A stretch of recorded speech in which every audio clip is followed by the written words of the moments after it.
सोचिए कैसा होता है कि अगर एक एंशियंट हीलिंग प्रैक्टिस ना सिर्फ आपकी बल्कि आपके पूर्वजों और आपकी आने वाली जनरेशन्स की लाइफ को भी हील कर सकती। Sounds impossible right? Trust me, मुझे भी इस अजीब से नाम वाली हवाइन प्रैक्टिस पे यकीन करने में काफ़ी टाइम लगा था, बट इट एग्जिस्ट्स एंड इस मैजिकल हीलिंग प्रैक्टिस का नाम है होपोनोपोनो, जिसका मतलब होता है टू मेक थिंग्स राइट, यानी जो कुछ भी बिगड़ा हुआ है उसे ठीक करना। एंड बिलीव मी, इसे प्रोनाउंस करना जितना ज़्यादा मुश्किल है, इसे प्रैक्टिस करना उतना ही आसान है। हेलो, माय नेम इज संकल्प एंड मैं आपका स्वागत करता हूँ मेरी नई YouTube video series gate heeled with ho'oponopono के पहले एपिसोड पे। इस वीडियो में हम इस मैजिकल हीलिंग प्रैक्टिस के ओरिजिन के बारे में बात करेंगे कि ये प्रैक्टिस कब और कहाँ से शुरू हुई, इसे करने का ओरिजिनल यानी कि ट्रेडिशनल फॉर्म क्या था, एंड मॉडर्न डे होपोनोपोनो क्या है और इसे किसने डेवलप किया। So stay with me and I will answer all these questions in full detail. Original ho'oponopono practice लगभग एक सेंचुरी पुरानी है।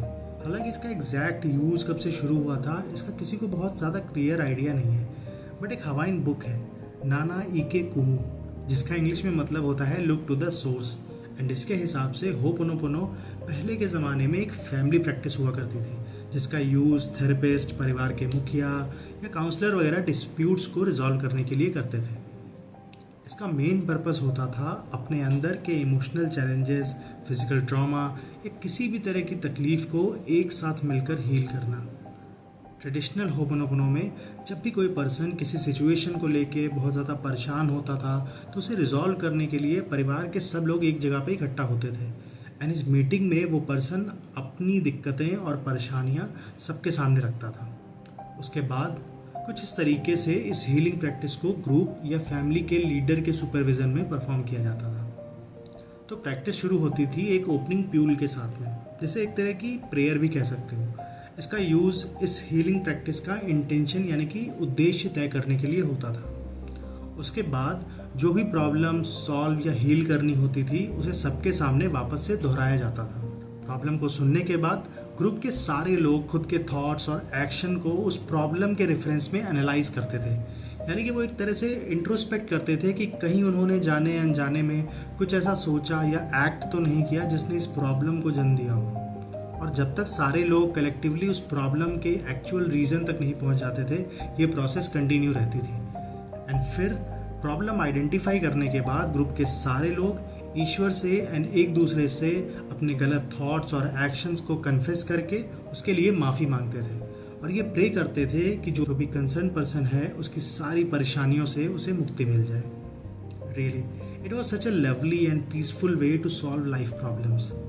सोचो कैसा होता कि हम भी अपनी फैमिली या लव्ड वंस के साथ बैठ के ट्रांसपेरेंट एंड ऑनेस्ट तरीके से अपनी प्रॉब्लम्स को रिजॉल्व कर पाते।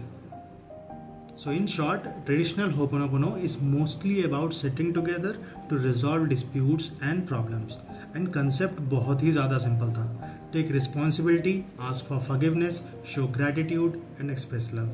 हालांकि until 1976 ये प्रैक्टिस मोस्टली हवाइन आइलैंड तक ही सीमित थी, पर उसी टाइम के अराउंड आती है एक गेम चेंजिंग मैजिकल हीलर जिनका नाम था मोरना नालामाकू सिमोना। मोरना एक अद्भुत हीलर थी जो कि कहना कम्युनिटी से बिलोंग करती थी। कहनास को हवाइन में कीपर ऑफ सीक्रेट्स भी कहा जाता था, but she decided to go against the pact of keeping this practice a secret, and she believed कि इस अमेजिंग हीलिंग प्रैक्टिस को इस छोटे से आइलैंड से निकलकर दुनिया भर में पहुंचना चाहिए। मोरना के इस फैसले से उनको कई सीनियर कहनास से काफ़ी ज़्यादा क्रिटिसिज्म मिला, बट वो अपने पर्पस को लेके बहुत ज़्यादा क्लियर थी और वो चाहती थी कि हर इंसान अपने अंदर की लिमिटेशंस को ओवरकम करके इनर पीस को पा सके, जिसे होपोनोपोनो के टर्म्स में जीरो स्टेट भी कहते हैं। And therefore the most amazing thing that she has done is she decided to adapt this traditional practice of healing in a group and totally transformed it into healing within one self. मतलब unlike traditional ho'oponopono, modern day ho'oponopono में healing के लिए हमें किसी और की presence या मदद की कोई ज़रूरत नहीं पड़ती, क्योंकि मोरना जी का ये मानना था कि लोग अगर खुद के अंदर की दुनिया को हील कर लें तो बाहरी दुनिया अपने आप बदलने लग जाएगी। इसी सोच के साथ उन्होंने एक modern self help technique develop की जिसका नाम उन्होंने दिया SITH, यानी कि सेल्फ आइडेंटिटी थ्रू होपोनोपोनो। उनका मानना था कि ये बहुत ही सिंपल टूल है अपने अंदर मौजूद डिविनिटी या हायर इंटेलिजेंस के साथ एक प्योर रिलेशनशिप बनाने का, और उनकी हेल्प से अपने अंदर प्रेजेंट सारे नेगेटिव इमोशंस और थॉट्स को क्लीन करने का। एंड बिलीव मी, आज के टाइम में इस प्रेयर का यूज़ करके लाखों नहीं बल्कि करोड़ों लोगों ने अपनी लाइफ के अंदर एक ड्रास्टिक पॉजिटिव शिफ्ट महसूस किया है, चाहे वो हेल्थ हो, वेल्थ हो या रिलेशनशिप हो।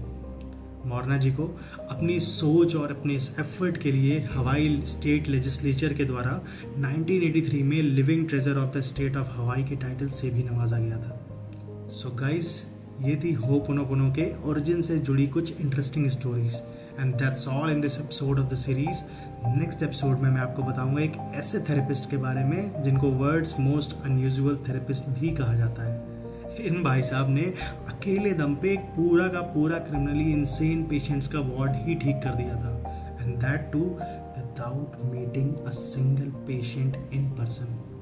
इस सुपर इंटरेस्टिंग स्टोरी को डिटेल में सुनना चाहते हो तो do watch the next video of the series. और दोस्तों, अगर अभी तक नहीं किया है तो खटाखट सब्सक्राइब कर दो चैनल को, क्योंकि आगे की जर्नी बहुत ज़्यादा इंटरेस्टिंग होने वाली है। और हाँ, अगर आपने भी कभी कोई स्पिरिचुअल प्रैक्टिस ट्राई की है जो आपके लिए कुछ सरप्राइजिंग से रिजल्ट लाई हो, तो प्लीज़ कमेंट में ज़रूर बताना। I would love to explore those practices. चलिए मिलते हैं नेक्स्ट एपिसोड में, तब तक के लिए I love you all, thank you, नमस्ते।